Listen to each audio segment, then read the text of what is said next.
So this is what you wanted, right? This is the exact automobile that you wanted. Well, I got it for you. After all this time, I finally got my hands on this LS400. This is the 1994 model, and it's like the first generation, not like the when they redesigned it in 1994, like there was like that second model, that refresh or whatever. This is not that. This is the absolute first generation of this vehicle with 250 horsepower and 260 pounds-feet of torque. Now, who do I have to thank for this special opportunity? Well, it is none other than Cary Imports. So, huge shout out to them. They didn't even put this vehicle up for sale yet, and that gave me an opportunity to review this vehicle, because if it was up for sale, it would have been gone by now. So with that established, all of Cary Imports information will be down in the description box below. If you want to check this vehicle out, you certainly can. It has about 175,000 miles on it. So let's get this bad boy out on the road and see what's what. This is a very special car, mind you. I guess the very first thing that I noticed about this car is just how solid this vehicle is built. It is next level, the build quality of this thing, like the door jambs, like the tight seals of this thing. It's all incredible, unbelievable build quality. And I've driven them all. I've driven the LS430. I actually own the LS460, and I've drove the 2013 LS460, and I should be able to get the LS500 soon. Don't know when, not gonna make any promises on that, but this pretty much will complete the entire LS lineup for me. Now, this car is beyond special. I think all of you know that. This is the inception, this is the genesis, and I don't mean the Korean company Genesis. I mean the beginning of like Lexus greatness, essentially. A lot of people were saying that it took $1 billion for them to produce this vehicle. Actually, they had no budget. They had no budget, they had no time constraints. How baller is that? They could do whatever they wanted, and they certainly did. Let me tell you why this is so special. This is a vehicle that Lexus had to make to completely change the perception on Japanese vehicles and Japanese quality, I guess, because back then these vehicles were pretty much seen as like the Korean cars are today. Incredible cars, but nobody really cares about them. But dude, when this thing came out, it was the fastest, it was the quietest, it was the most reliable, obviously, it was the most fuel efficient, it was the most everything. It made 0 sense to buy anything else, and guess what? This outsold everything. The Jags, the S-Classes, the 7-seaters, everything. It outsold all of them. I believe it came in at about like $35,000 when it first came out. Bro, I just feel special driving this around. And no, Christopher Moltisanti is not in the trunk of this vehicle, actually. It's a totally clean car, aged extremely well, and we'll get to the interior in a bit. But yeah, like I was saying, dude, everything about this car was meticulous, it was calculated. No car of today is built to like this standard or with this much care, and you feel that when you sit in this vehicle. That $1 billion, dude, it went into studying Americans, like what they wanted, what they liked. There's many different concept designs of this vehicle, but they went for this boxy luxury shape with the two-tone design. Very special.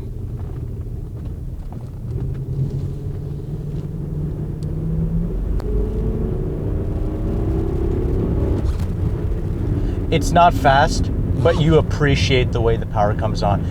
This 4-speed automatic, you know, it's tuned more for comfort, and I really enjoy just cruising in this car more than anything. The lack of power does not deteriorate me from liking this car at all, actually.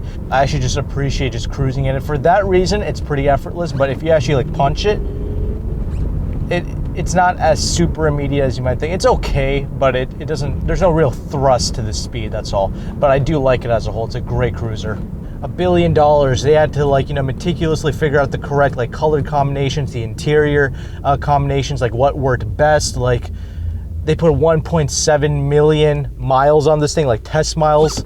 They don't build them like this anymore, let me just tell you that. Like this amount of care and dedication, even if you don't know the story, like the back end stuff that I just mentioned to you, I feel like most normal people can get into this thing and they can just feel the quality of this car. It's truly remarkable. I will say this is the best built LS by far. I will say that. I love the LS430, and I'll make some more comparisons in a bit, but like, yeah, this is by far like the best quality in terms of like the build and all that. And would you look at that, a Genesis G90, two different eras of amazing cars.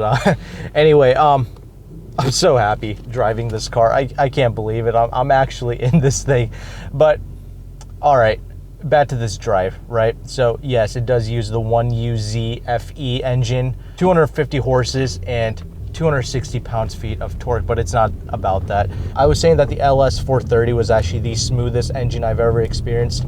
I think this is the second smoothest. Both of these vehicles that I've tested out, they both had like the same miles, like 175,000.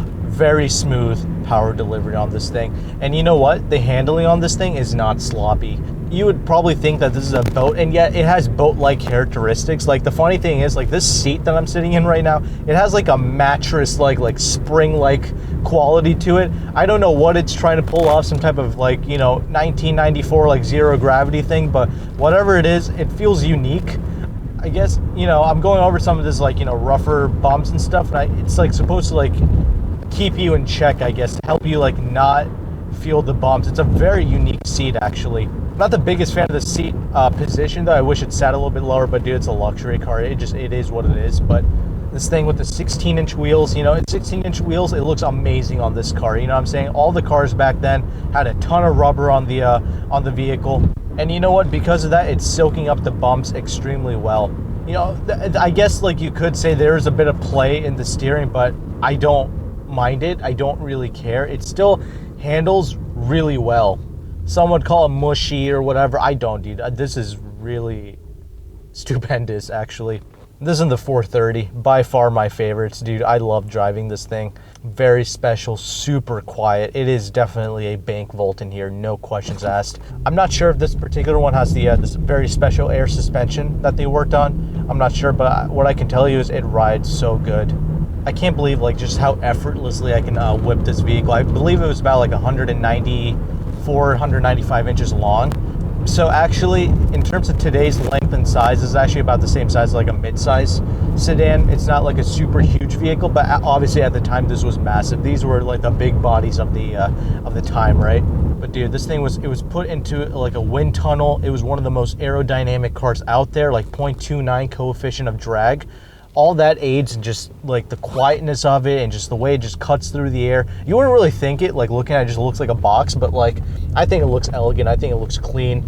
And obviously that also aids it in getting great fuel economy. I don't know, I don't really remember what it was rated for, but I think it was like 16, 17 city and like 22 highway. It avoided the gas guzzler tax of back in the day. And you can read all this stuff on Wikipedia. It's not like a, you know, secret knowledge or anything like that. But dude, this thing, it drives good in like a weird way. Like obviously, like there are new cars I drive, and yeah, that drives great. Like the 2013 LS460, I think that's one of my most favorite like new LS cars. But there's obviously roll, a lot of body roll, of course, it definitely a lot of that, but it still drives good, dude. I don't know how to like properly explain it. Like some people are just looking at this like it's a boat, and it is a boat, but like it's not a boat. Like it's so satisfying to drive, man. I can definitely see how this is like probably the best car to come out during that time period. I can totally see that, dude. This is it's not as sloppy as you would think. There's definitely a sense of confidence and solidity that you experience with this car. You know, it also doesn't feel like a death trap in here. You know what I'm saying? Like, it's an older vehicle, but it is so solid. Obviously, the Lexus people know that, but from the outside, you know, people be like, you know, oh, I would never drive a car that's that old. But, like, you know what? It is so solid in here. This is actually, I have more confidence piloting this than some new cars, to be honest with you. I will say the LS430 definitely did drive a little bit better. It was a little bit more of a taut vehicle. And I do appreciate that motor. That motor produced 290 horsepower and I believe 320 pounds-feet of torque, and you did get a little bit more effortless thrust. This vehicle, you know, they kept making a lot of changes to it over the years. Like, the generation after this produced like 260 horse and like 270 pounds-feet of torque, something like that. And they kept like shaving off like 1 second off the 0 to 60 time. I believe this did it in like 8.5 seconds. The one after this did in like 7.5, and like the 430 I believe did in like 6.5 seconds. Or close to that, but it's not about that, dude. This is still very smooth. I will say this is still the like best built vehicle. You get tire noise, but that's pretty much it. I feel like if you swapped out the tires for this. It's about 225 wide tires, so, and 16-inch wheels, so not very expensive to swap out tires. Put some like Michelin touring tires on here and I feel like it would be a lot quieter. There is no wind noise in this thing though. There's pretty much no creaks and rattles with this thing either. This is just such a chill driving experience, dude. You're Biggie Smalls, you're Tupac, you're everybody when you're driving this thing. It's such a piece of history. Like, this is like a classic car, but you can whip this around with confidence. You just change out that little timing belt thing in there, put a new battery in it and some good tires, and you will enjoy this car forever. I kind of really just want one of these things. I just want to like roll around in this. This is just so dope, man. If you're an owner of this thing, comment below and let me know how many miles you got on it. Like, let me know how it's held up for you, because this is awesome, dude. And let's just get into the interior a little bit here. It's so solid. Like, nothing is shaking or rattling or anything like that. Absolutely amazing. I will say though, two trim pieces here, like the wood trim pieces, it's kind of gone out of place on both the passenger and driver's side here. That houses like the window switches, but other than that, the interior as a whole though, incredible. And obviously, you know, some people in the comment section, they're going to be like, oh, nice Camry. And, you know, there's nothing you can do about that. You know, this shares nothing with a Toyota, actually. This was built from the ground up. I mean, that's where that $1 billion went. I mean, this has nothing to do with Toyota.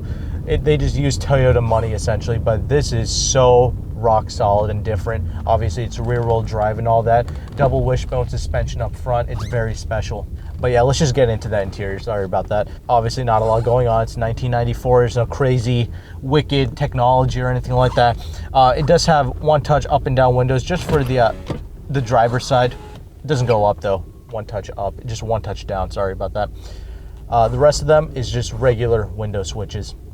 If I didn't mention already, the brakes feel really natural. There's some travel in it, but they're so natural, and they do actually give you a decent amount of confidence in the brakes. But the wood trimmings in here, it's actually held up extremely well. There's no splinters or anything like that.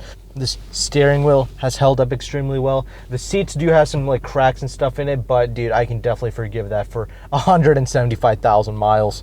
It does have like a Toyota vibe to it, but I kind of like that. I like the older Toyota like look and feel. This sound system, you would be really surprised. It utilizes a Nakamichi sound system, and it's actually really loud. It actually sounds really good even till this day for what it is. Nakamichi, you might think it's like some weird like Chinese thing that's sold at like Kmart. It's not. It's actually, back in the day, back in Nakamichi's glory days, it was like some of the best audio equipment you can ever find. If you try to like flip some of that stuff on eBay, you will get hundreds, maybe even thousands of dollars for some of their units, like receivers and stuff. Back during this time, Nakamichi was at its prime, and it still shows. It's an amazing sound system, actually. You can like adjust the bass, the mid, and treble here. They give you little options here. No heated and cooled seats or anything like that, but you don't really need that. The climate control works perfectly even till this day. Like, you turn it on, it blows cold air right in your face perfectly. The gauge cluster kind of uses like this liquid display or whatever. It's very unique. I like it. Very traditional though, nothing too crazy going on here. There's no crazy like seat adjustments or anything in the rear. There's actually not a bunch of space in the back. Obviously I fit back there, but it's not like a plethora of space like you see in like, you know, the 08 LSs and 2013 LSs. You do have a decent sized trunk. Again, not massive. It's like a good rectangle squared off sized trunk with a spare tire underneath, which I really appreciate. You do have a sunroof, no panoramic sunroofs or anything like that. I will say the glass in this thing, it's pretty thick, but it's not like a double pane glass or anything like that. But as a whole, dude, this is such a plush environment to spend time in. It is just, man, the attention to detail, you feel it, you sense it. And even the new LS cars, like, new cars do have an attention to detail, but it's not like this. It's not like, it's really hard for me to explain. It just all goes into like the heft of everything, like the solidity of the cabin, just how smooth that engine is. This is the car where they balance the wine glasses on top and they put on a dyno or whatever. I totally believe that. Again, though, I will say I do appreciate the LS400 a lot. It just gives you a little bit more thrust for everyday driving. They continue to improve the steering, improve the suspension. They kept like, you know, tweaking certain things here and there. So every generation just got a little bit better and better. But this is a feel that you will never get in any new car. Not an LS, not anything, dude. This is just a really remarkable car to spend some time in. And you know, we as car people appreciate this, but let's be honest, to the rest of the world, you drive around this, it's just a hoopty to them. It's unfortunate. It is like one of the best cars made, dude, that I've tested, to be honest. And I'm looking forward to test that new LS out, the 500. If I ever get my hands on it, I've been promising that to you guys. It apparently got rear-ended, so it's still in the Gerber collision repair shop, but hopefully I do get that, because this has just been a great like look back to drive something made by people who give a shit, unlike kind of today where everyone's just trying to milk money out of people. Like, obviously, yes, Lexus wanted to sell this car, and obviously they did, but this car, I believe, was successful because it also, yes, the build quality is there, but also the spec sheets were there. That's kind of why Genesis is kind of falling short today, because it just does not add up on paper for a lot of people. Yeah, it's like the cheaper alternative, but like on paper, like the 0 to 60 and all that stuff, it's just not there. This, it was all there. This beat all the German cars on paper, like the 0 to 60, like the top speed, like all that stuff, this was superior at. So it's just like, yeah, everyone just went for this. I mean, there's just no other choice. I mean, this was like the best that you can ever get. Everything just added up on paper. When you drove it, that was there as well. Later on, though, the Lexus, I'm not going to say it fell off. Lexus still wanted to keep the reliability and dependability. That's what made this so special back then. Like, yeah, it had all the spec sheet. Like, it was fast, it was comfortable, it was all that, but it was also like one of the few dependable full-size luxury cars. And Mercedes then went on to just annihilate, and like all the German cars, they went on to just annihilating everything else on paper, like big supercharged 8 cylinders, like twin turbo, everything, and they just made ballistic power, and they were amazing to drive. And you know, they did 0 to 60 like in the supercar territory, and Lexus, like, they just kept refining this formula of like naturally aspirated and being reliable, relatively cheap upkeep, and it slowly over the generations, it started to, you know, fall behind in terms of power and all that. But the people who experienced this, they knew like the quality of Lexus, and it continued onwards, but it still was not like this. And so if you want the highest quality Lexus product, I think this is it. But I think a good balance is the LS430 still, with the power, with just the more refined driving dynamics of it.